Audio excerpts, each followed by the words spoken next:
It was the night following my first encounter with the ravishing young archaeologists. Somewhere between drinks and what may not have been an entirely legal state of mind early that evening, someone had mentioned that you could get a boat to Greece from a town called Brindisi, which was apparently where I was going now, and the reason I sobered up on an apparently abandoned railway platform in the middle of nowhere, in the dark, surrounded by Canadian students. After some discussion with them, we managed to establish that I'd been planning to go to Athens, but then one of the Canadians started rambling about some place he'd heard about on an island called the Pink Palace. This stirred a distant memory. In my last stay in Paris, some bedraggled beggar had tried to sell me one of the flyers that the student was waving around now. Had I not been sleep-deprived, and in a more rational frame of mind, if such a thing actually exists, I may have questioned the wisdom of going to a place purely on the word of a linguistically challenged beggar and a guy I'd only known 3 minutes. And so, the following afternoon, we arrived together on an island just off the Albanian-Greek border. The Pink Palace turned out to be a closely built set of rooms on a hillside, with various bars and a nightclub down by the sea, and surprisingly not quite as gay as I thought it would be. But the friendly welcome only serves to distract you from the hidden danger, Greece's national drink, ouzo. They start by giving you free shots of the bitter aniseed drink from the moment you arrive, so by the time they've told you where everything is, you're already quite merry. Merry enough to abandon all common sense. So when they mention that there's a toga party that night, you suddenly find yourself thinking, what a brilliant idea! Which is why out there, somewhere, there is a photo of me wearing nothing but a pink satin toga and army boots. They don't call it ouzo destructo for nothing. And on the island where alcohol is as cheap as water all day, the parties are wild. It began with dancing, and then there were rings of fire, and the owner came out and danced with a table in his mouth while the bar staff smashed stacks of flaming plates over the heads of the patrons. After that, it gets a bit hazy and hard to recall.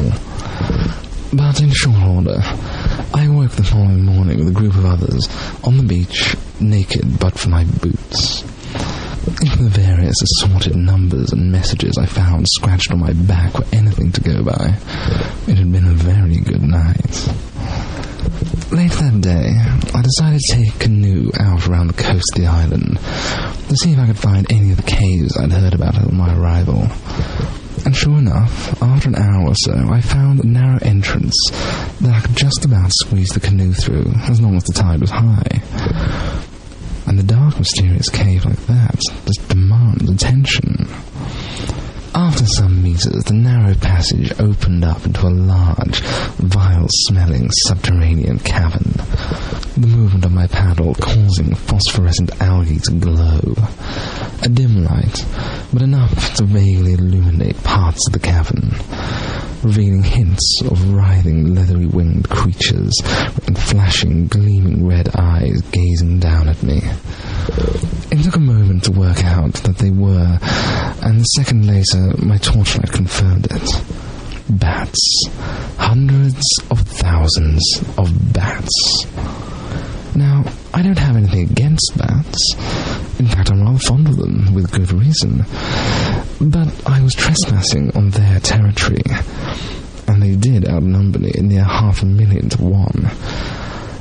And the light-headed feeling and burning in my lungs, probably due to the ammonia that these creatures excrete, and not entirely due to the heavy night of drinking.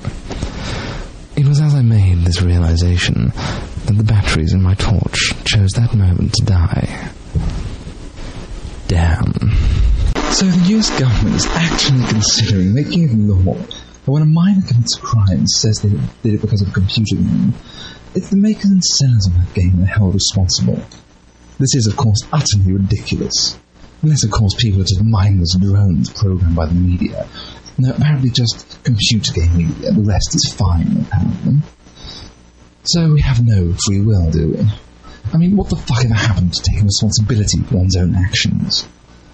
But this means that computer games will effectively become a license to commit crime. If you want to speed, legal impunity, just spend a few hours playing a racing simulator first. If you want to kill someone and not get blamed, just buy a copy of Manhunt or similar. You want to declare war on another nation just to plunder their natural resources, buy a copy of Civilization 3. And how long will it be before people start suing for being overweight just because they played Kirby when they were a child? So they're recognising that the makers and sellers of computer games are responsible for the actions of the people that play them. But how much do you want to bet that it won't work both ways? If David Beckham plays like FIFA 2005 or whatever, and goes on to win a match soon after, are all the people who made the game and all the people who sold it to him also going to get an equal share of the money and the glory? Or an Olympic athlete plays international track and field or something as ridiculous as that, and wins a gold medal, are all the people involved in making the game going to be given medals too? But speaking of media bullshit, it looks like IMAX is the latest organisation to bend over and take it from the Bible Belt. It seems that IMAX is now refusing to show in some of its cinemas this new film, simply because it makes reference to evolution, and they're worried that some people may be offended by it. Whatever happened to people's right to be offended? This is the kind of bullshit censorship that only encourages the money-minded studios to further pander to the ignorant minorities that apparently can't seem to entertain any thought without actually believing it. If they don't want to believe in evolution, fine, they don't have to. Just as they don't have to go and see the bloody film. If IMAX is going to start cutting out all references to evolution, then to be consistent, they should also be removing all references to creationism and the existence of God too. But are they going to? Yeah, right. Bloody hell. Belt up.